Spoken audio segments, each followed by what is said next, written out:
गुरु प्रकाश जी, आप इस बात का जवाब दीजिएगा कि वास्तव में जब संकट बड़ा हो तो कम से कम विरोधी दलों की भी कुछ बातों को सुन लेना चाहिए। लेकिन ठीक है, उसके पहले अनुराग भदौरिया जी आपके पास आते हुए, मतलब बिजली संकट का सामना तो करना पड़ रहा है हर एक राज्य को, उससे कोई भी इतर और अलग है नहीं। लेकिन अगर हम सीक्वेंस वाइज देखेंगे तो उत्तर प्रदेश में बाकी राज्यों के मुकाबले थोड़ी सी स्थिति बेहतर नजर आ रही है। वो आंकड़ा भी मेरे पास है, आप कहेंगे तो मैं आपको पढ़कर सुना दूंगी। तो ये स्थिति कैसे नजर आती है उत्तर प्रदेश की आपको? कह लूं, देखिए आपने सभी की बातें सुन ली और साफ साफ इस बातों में एक ही चीज आती है कि सरकार के पास दूरदर्शिता की कमी है। और सरकार अपनी दूरदर्शिता की कमी की नाकामी की वजह से कष्ट किसको झेलना पड़ता है? देश की जनता को। और फिर भारतीय जनता पार्टी के प्रवक्ताओं से जब ये बात पूछी जाती है तो वे एक जैसे रैली में भाषण देने आए हैं वैसे रैली में भाषण देने लगते, ये नहीं बताते कि हमारी सरकार नाकाम है ट्रांसपोर्टेशन करने में।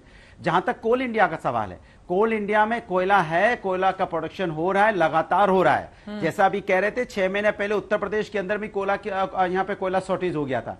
क्यों? ट्रांसपोर्टेशन की कमी हो रही थी, उनको रखने की जगह नहीं हो रही थी। तब हल्ला मचाया गया था कि आप इसको सुधार कर लो, तब भी इन्होंने सुधार नहीं किया। हमारे यहाँ 23,000 मेगावाट की जरूरत है, फिर भी 20,000 मेगावाट ही हमें मिल रहा है। क्यों? क्योंकि इन्होंने कारखाने भी नहीं लगाए। भाई 5 साल की सरकार है, एक कारखाना इन्होंने कोयला का नहीं लगाया। क्यों नहीं लगाया? क्योंकि ये कुछ करना नहीं चाहते हैं। और जब मुसीबत आती है तो क्या बोलने लगते हैं? अभी कुछ एक बहाना खोजते हैं, किसी का सहारा खोजते हैं। अभी यूक्रेन और रसिया वार का सहारा खोज रहे हैं। अरे प्रभु, 6-7 महीना पहले भी तो संकट आया था, तब तो यूक्रेन का वार नहीं था। आप किसी के सहारे कब तक जियोगे? कभी कांग्रेस के सहारे उन पे ब्लेम करके जीना चाहते हो, 70 साल में ऐसा हो गया। कभी कोरोना के सहारे जीना चाहते हो कि कोरोना की वजह से ऐसा हो गया। कभी यूक्रेन रसिया के सहारे जीना चाहते हो कि वहां वार हो गया तो यहां ऐसा हो गया। कभी कहोगे कि श्रीलंका में प्रॉब्लम आ गई इसलिए हमारे देश में प्रॉब्लम आ गई। कभी कहोगे पाकिस्तान में समस्या इसलिए हमारे देश में डीजल पेट्रोल की कीमत। अंतर्राष्ट्रीय स्तर पर अगर इस तरह की स्थिति बनती है तो क्या उसका असर नहीं पड़ता है दूसरे देश पर?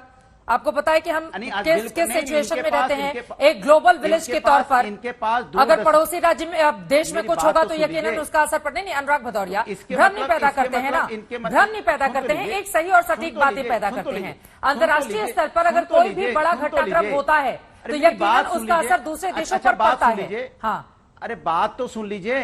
अच्छा बात सुन ली, किसने आपको बोला था आपको जो यहाँ पे जितना कोयला आयात होता है उस पर आप अपने कारखाने डिपेंड कर लो? ये कोल इंडिया से कोयला मंगाने की व्यवस्था आपने आज तक क्यों नहीं की? 7-8 सालों में ऐसी व्यवस्था आपने पैरेलल क्यों नहीं खड़ी की? आपको क्यों ट्रेनें बंद करनी पड़ रही हैं? दुनिया भर की बुलेट ट्रेनें की बात चलाने की बात होती है, ये आप नहीं बना सकते थे कि हमें कोयला की जरूरत पड़ेगी, इमरजेंसी जब कोयला की जरूरत पड़ेगी तो हम ऐसी व्यवस्थाएं कर लें?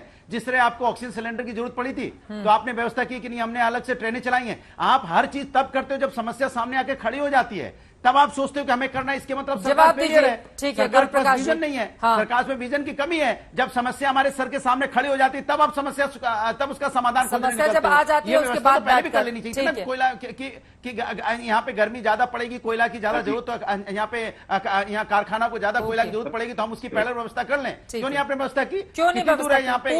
हमारे देश के अंदर तो कोयला है, बाहर से मंगाना नहीं है, यूक्रेन से तो कोयला मंगाना नहीं है। अब रानीगंज से मंगा लो, झरिया से मंगा लो, धनबाद से मंगा लो, आप बिलासपुर से मंगा लो। यूक्रेन जाने की जरूरत कहां है? वहां तो अथाह कोयला पड़ा हुआ है, लेकिन आपका ट्रांसपोर्टेशन की कमी है, ट्रांसपोर्टेशन नहीं कर पा रहे हो आप। सर अब शब्दों का करंट इतना मत रखिए कि दूसरा आदमी बोल ही नहीं पाए। आप लगातार बोल रहे हैं, दूसरों का जवाब भी सुनने का धैर्य दिखाइए। आप उनको जवाब देना आसान होगा, हमने बता दिया कोयला ठीक कहां है, है। ओके, उन्होंने बता दिया है कोयला कहाँ रखा हुआ, उठा के ले आइए। आप यही कह रहे हैं, आपने बता दिया अनुराग भदौरिया जी, उनको जानकारी नहीं थी इस बाबत?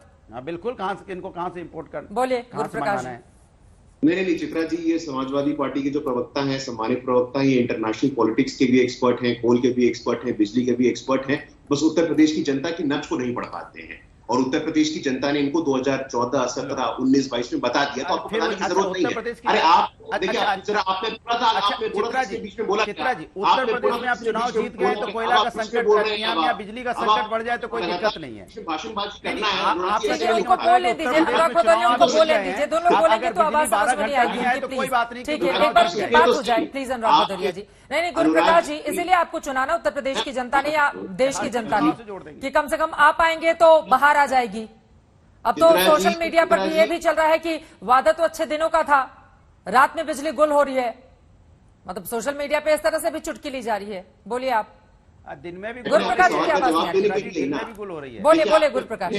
अब आप ये अनुराग भदौरिया जी के पास बोलने का कोई नैतिक अधिकार है ही नहीं। समाजवादी पार्टी के शासनकाल में कितनी बिजली आती थी हम सबको पता है, इसलिए आपको यहाँ बैठ के भाषण देने की जरूरत नहीं है। कोल इंडिया की जहां तक बात है, कोल इंडिया ने अपने प्रोडक्शन को बढ़ाया है, लगातार सेंट्रल गवर्नमेंट इसको टॉप लेवल पे मॉनिटर कर रही है, ट्रेनों की संख्या को बढ़ाई गई है। लेकिन इस आपदा को आप अवसर बनाना चाहते हैं, ये पूरी देश की जनता देख रही है। आपने अभी तक, या समाजवादी पार्टी या कांग्रेस के लोगों, अभी तक उन्होंने एक बार भी इस विषय को नहीं उठाया कि कोल इंडिया का जो बकाया पेमेंट है उसको कौन करेगा, जो आपकी पुअर प्लानिंग है उसका जिम्मेवार कौन है। जब आपने समय पे आपको सूचना दे दी गई थी, जब कोल को प्राइवेट इंपोर्ट भी करना है, तब आप लोग कहां थे। अब जब ये चैलेंज आ गया है, इस चैलेंज में जब साथ काम करने की आवश्यकता है, तो आप एक दूसरे के ऊपर, आप एक दूसरे की तरफ ब्लेम गेम कर रहे हैं। उत्तर प्रदेश सरकार का कितना बकाया और महाराष्ट्र सरकार का कितना बकाया, महाराष्ट्र की सरकार का कितना बकाया बताइए ना सर। 2600 करोड़ महाराष्ट्र की सरकार ने नहीं दिया, तब नहीं बोलेंगे आप। उनकी बात हो जाने दीजिए अनुराग, फिर आप बोलिएगा, ठीक है।